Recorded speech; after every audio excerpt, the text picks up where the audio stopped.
guys, this is Alea Jen and welcome back to my YouTube channel. So for today's video, ano nga ba yung mga adjustment na kailangan mong pagdaanan kapag nagtatrabaho ka sa Hong Kong as domestic helper?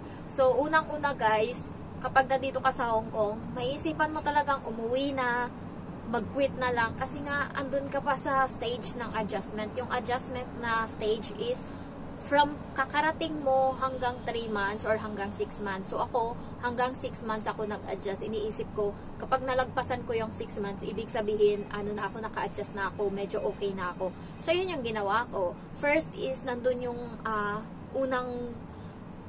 unang pagod mo talaga, yung pinaka-ano mo talaga is one week. Pagdating mo, 1 week kang bugbog. Alam mo yung, paghiga mo pa lang guys, hawak mo yung cellphone, kakahawak mo lang, magugulat ka, bumabagsak na sa mukha ko. Ganun ako nung una. And nung una ako, alas 10 pa lang, pinapahinga na ako ng amo ko nun. Kasi nga, syempre, nahiya pa sila. So, bumabagsak siya. Gusto ko pang mag-edit sa gabi ng video. Kasi nga, nagva-vlog-vlog na din ako noon, nung ano. Pero hindi talaga kaya. Nagigig up talaga. Kaya hindi consistent yung upload ko dati na everyday.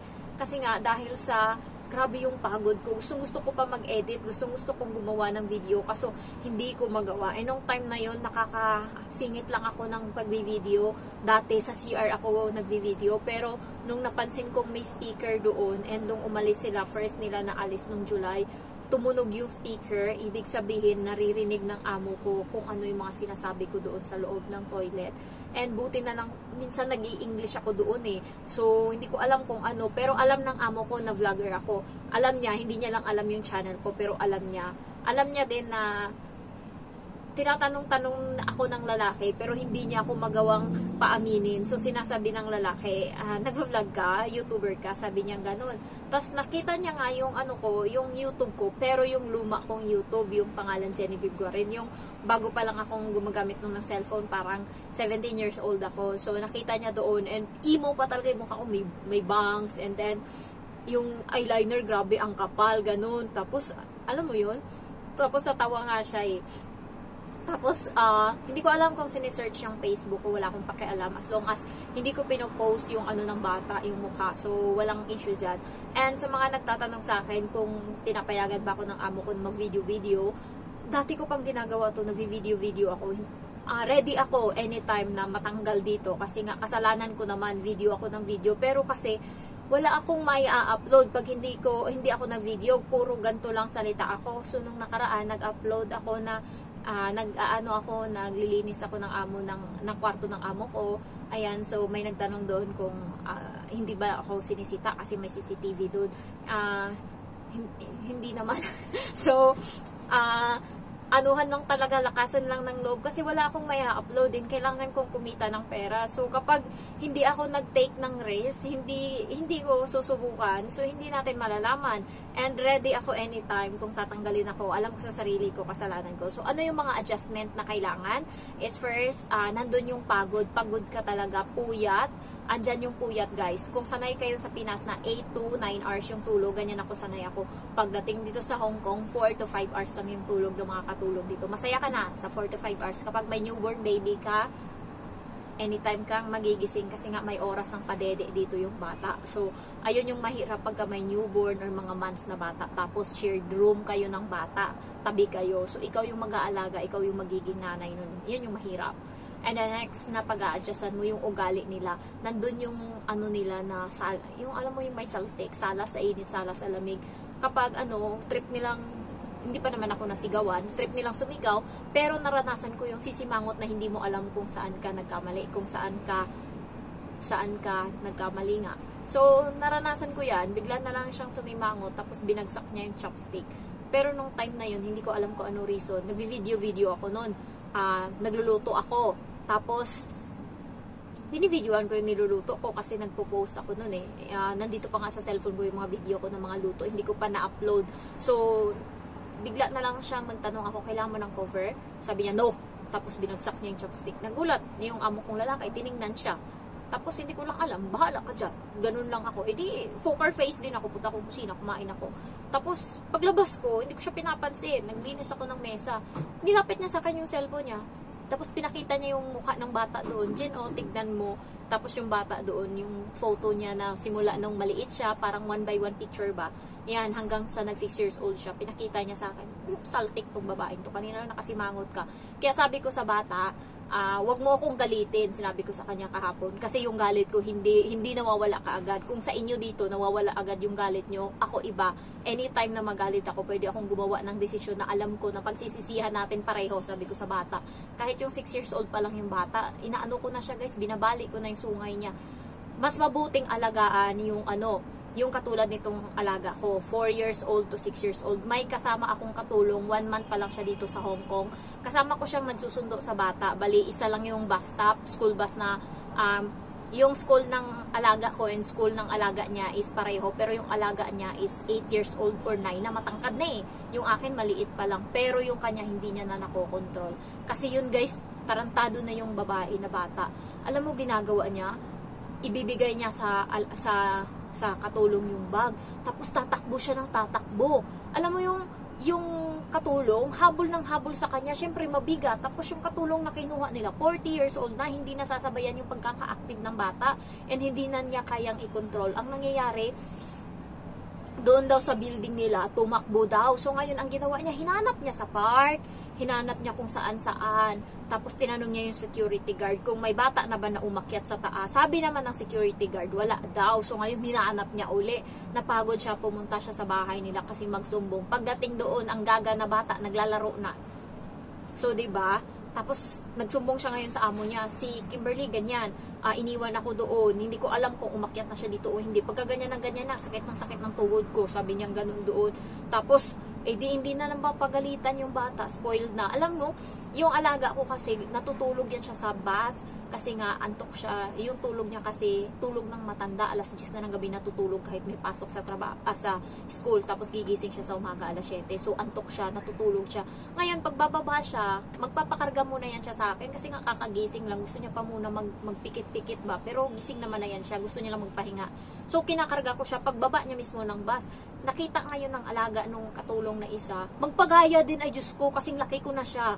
Gusto niya din, ganun, natatawa kami. Alam mo yung pinagtawanan siya namin, kahit yung bus, tsaka yung babae na parang caretaker ng bus na taga-baba. Oh, baba na kayo dito, ito na yung sa inyo. So, hindi siya bababa, yung alaga ko nakasunod sa kanya, naantok pa.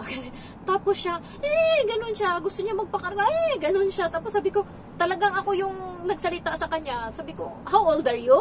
You're already old, and then you ask for carrying? Sabi ko ganun.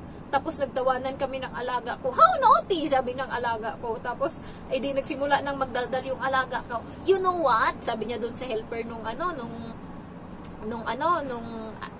isa. You know what?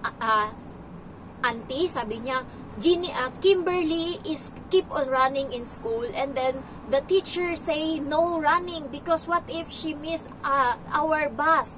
And then she is so stubborn. How naughty, sabi ng alaga ko. Sabi ngayon ng helper, oh, buti pa tong alaga mo, ang galing-galing mag-English. Yung sa akin, ang tanda-tanda na, yes, tsaka no lang yung alam, tarantado pa. Kaya guys, dito sa Hong Kong, mahirap i-adjust yung mga ugali ng bata, lalo pag bago, hindi mo mababali. Buti pa alagaan yung mga 4 years old, kaya mo pang baliin yung ugali. Pero pag ganyan, mahirap na, nagsusumbong na sa mama. Yung sa akin naman, kagabi, sinabihan ko yung bata. Sabi ko, sige, magsumbong ka dun para uwi na ako sa Pilipinas. Ginanon ko talaga. And then yung pag nagsalita ako, ganto guys, as in, maldita, ganto, kahit sa kanila, ganto ako magsalita. Ayoko kasi na, ganyan. Hindi bagay sa personality ko. Visit. So, ano pa yung adjustment is yung pagkain. Dito, pag bago ka, siguro mga 2 araw, 3 araw, bibigyan kanila ng pagkain na masarap. Ganyan ako. Kala ko nung una, swerte-swerte ko. Ay, busog na ako, tapos binibigyan pa akong pagkain. Sabi ko, swerte ko dito, mga sa pagkain. Puta, na sumunod na araw, wala na akong pagkain, tapos parang maiiyak na ako. Sabi ko, wala puta, ulamin ko? Sardinas, tapos noodles. Naiiyak ako, buti na lang may piyaya ako nadala nun. Yun yung kinakain ko, biskotso, tas may gatas ako.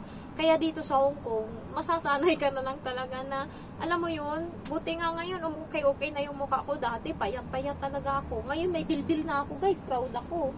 Meron ng taba dito sa gilid, nung nakaraan, wala talaga to. Tapos sa gawaing bahay, swerte ka na lang kapag papapahingain ka ng amo mo, yung iba is hindi. Kailangan mo talagang magtrabaho ng magtrabaho. So, swerte mo pag napunta ka sa amo na may konsiderasyon. And next is, adjustment ang gagawin mo pag selosa yung amo mo. Nandun yung pag-iinitan ka. Tapos, alam mo yung natutrauma ako kasi nung bata ako, nakakarinig ako sa parents ko, hiwalay kasi yung parents ko. Nakakarinig ako ng sigaw ba, simula bata, namulat ako sa sigaw. Tapos pag naririnig ko silang sumisigaw dito, parang natataranta ako na bumabalik yung childhood ko na andun yung nagsasakitan sa bahay, ganyan kami, alam nyo ba? Kaya siguro lumaki din akong matapang kasi nga hindi pwedeng maging mahina ako kasi grabe yung pinagdaanan ko nung bata ako. So, nung 3 years old, 4 years old, ayan yung time na nag-aaway yung mama at papa ko, harap-harapan mismo makikita mo. Naalala ko pa, sumisigaw kaming dalawa ng kapatid ko na bunso. Sumisigaw kami nasa hagdan, umiiyak kami, and gaganon-ganon kami. Umalis ka na kasi pang, umalis ka na, wag ka na babalik. Ganon kami, tapos umiiyak. So, nung bago ako dito, naririnig ko silang nagsisigawan ng ganyan, natataranta ako, hindi ko alam anong gagawin ko. Parang yung sigaw ng mama ko nung bata ako, hanggang sa lumaki na kapag ginigising kami, may sigaw. Hanggang ngayon sumisigaw yung mama ko, ganyan siya. Yung parang bumabalik. Kaya, nung bago ako dito, yun yung natotoksikan ko talaga. Sabi ko nga, 3 months lang ako, makabayad utang lang ako, uuwi ako. Pero nagsimula akong mangarap. Ayan yung importante, may pangarap kayo kung bakit kayo nag-abroad. Kasi kung wala, anytime, pwede na kayong sumuko. Kasi ako, iniisip ko yung bahay eh. Yung ngayon, iniisip, puta na bahay na yan. Pagka nagagalit, puta na bahay na yan. Dahil dyan nagtitiis ako dito. Yung mga pagkain na gustong-gusto kong kainin sa Pinas. Tapos pagdating dito, pinagtsatsagaan ko kung ano yung nandyan. Kumakain ako ng broccoli. Ano lang yan? Alam niyo yung binablanch lang? Pinapakuluan lang siya sa tubig. Para lang may pagkain kahit pumasok sa katawan ko, may sustansya ba?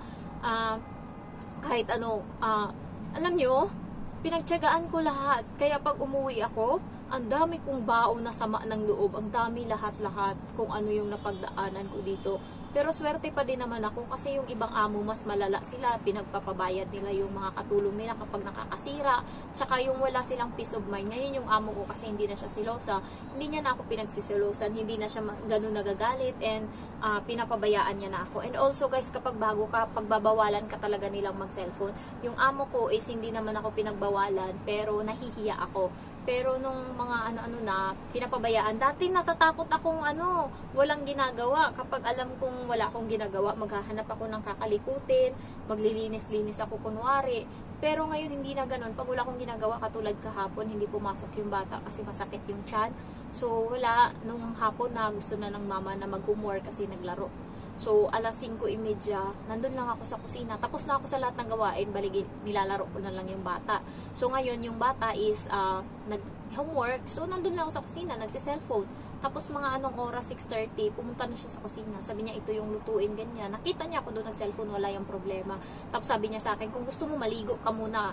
Kasi, mamaya pa kami matatapos, sabi niya ganun. So pagkatapos sabi ko, tapusin ko lang i-prepare yung mga kailangan, tapos maliligo na ako. Tapos nung natapos ko i-prepare, naligo ako. Kasi dati, kasi every time naman, huli na ako naliligo kasi nga tinatapos ko muna yung mga trabaho ko. Pero kapag nakakakuha ng chance, kapag sinabihan ako ng amo ko, maligo ka na para mamaya sayang yung oras na dapat iligo mo, edi nagpahinga ka na sana. So may konsiderasyon siya. And nung gabi, kasi tapos na akong maligo, late na kami natapos. Kasi nga, tapos na akong maligo so wala na akong gagawin pagkatapos. Naglaro kami ng bata, hide and seek. Yung mga teddy bear, pinagtatago ko. Yung bata ngayon yung naghahanap dyan kung saan-saan. Tapos, may isa akong teddy bear na tinago. Sabi ko sa kanya, tinago ko siya sa katawan ng tao. Sabi ko ganun. Tapos, nandyan yung nanay, yung tatay, sabi ko, tignan mo sa mamay mo, baka nandyan. Parang alam mo yung na tropa na, sabi ng nanay, wala sa akin, wala. Tapos natatawa siya kasi nga kinakapkapan na siya ng bata. Tapos pinasok na ng bata yung kamay niya sa loob ng katawan ng amo kong babae. Tapos tawa kami ng tawa. Tapos sumunod, pinuntahan niya yung tatay, kinapkapan niya din. Tapos hindi niya makita, yung sarili niya yung kinapkapan niya, guys. Natawa kaming lahat ng ginawa niya yun ng bata. Talagang ginanon-ganon niya. Tapos hindi niya makita, hinubad niya yung shirt niya, nagulat kami, sumigaw kami lahat. Hinubad niya yung shirt niya, tapos hinanap niya sa katawan niya. nilagay ko yung teddy bear sa sa katawan ng ibang teddy bear. Tinago ko siya sa loob ng damit. Tapos nung nakita na ng bata, nilagay ko siya sa teddy bear. May damit kasi yung mga teddy bear niya, pinaglalagyan namin. Mga damit niya yun na maliliit. So, nandun siya sa loob. Nung nakita namin, tawang-tawa yung amo kong babae. So, ayun, nagte-thank you yan siya kapag natutuwa siya na, ayun nga, yung bonding namin ng bata ba. Hindi kami nag-aaway, basta wala lang talagang ginagawa yung bata. Sabi ko nga sa bata, pag hindi ka gumagawa ng kalokohan, hindi ka talaga makakatikim ng sa akin, galit. Pero tignan mo, wag mo kong galitin, ginaganon ko talaga yung bata. Alam mo, inaano ko siya, pinapagalitan ko siya, pinapangaralan ko siya kapag naglalakad kami sa daan. Walang makakarinig, kami lang. Dun, sa daan, mahaba yan. Alam niyo yung sinusundo ko siya sa bus, 3:40 ng hapon, uuwi kami ng bahay minsan alas 6 na. Nagpipepto kami niyan sa daan, tapos maglalaro kami, punta kami sa park, tapos 30 minutes sa park, tapos mag-uusap-usap kami. Ayan, kung ano yung pinag-uusapan namin, yung ugali niya na dapat niyang baguhin. Sabi ko, nung 4.5 ka, sakitin ka, payatot ka, kasi hindi ka kumakain. Yung ganun, nire-recall ko yung mga ugali niya dati na nababago niya. Tapos sabi ko, natutuwa ko ngayon sa'yo. Kasi kung hindi ka ganyan, yung mukha mo, ubusin talaga ng pimples. Gusto mo magkaroon ng pimples at lahat sa mukha mo? Yung tinatakot, yun yung patakot ko sa kanya. Buti na lang nauuto ko siya. So, ayun lang guys, kailangan adjustment muna. Huwag kayong mag-give up kapag bago lang kayo. Kasi nga, nasa adjustment period pa kayo. Pero pag huli, makakahanap na kayo ng paraan kung paano kayo makakasurvive. Ang importante dito, sa sahod tayo every month. Hindi tayo sinasaktan. Ayun yung importante. Basta walang physical, yun kasi yung sabi ko sa bata, wag mo kung sasaktan kasi hindi yan kasama sa binabayaran dito. Ginanon ko talaga yung bata. And basta hindi lang nagsiselos yung babae, walang problema. So ayun lang guys, thank you for watching and I love you all. Bye-bye.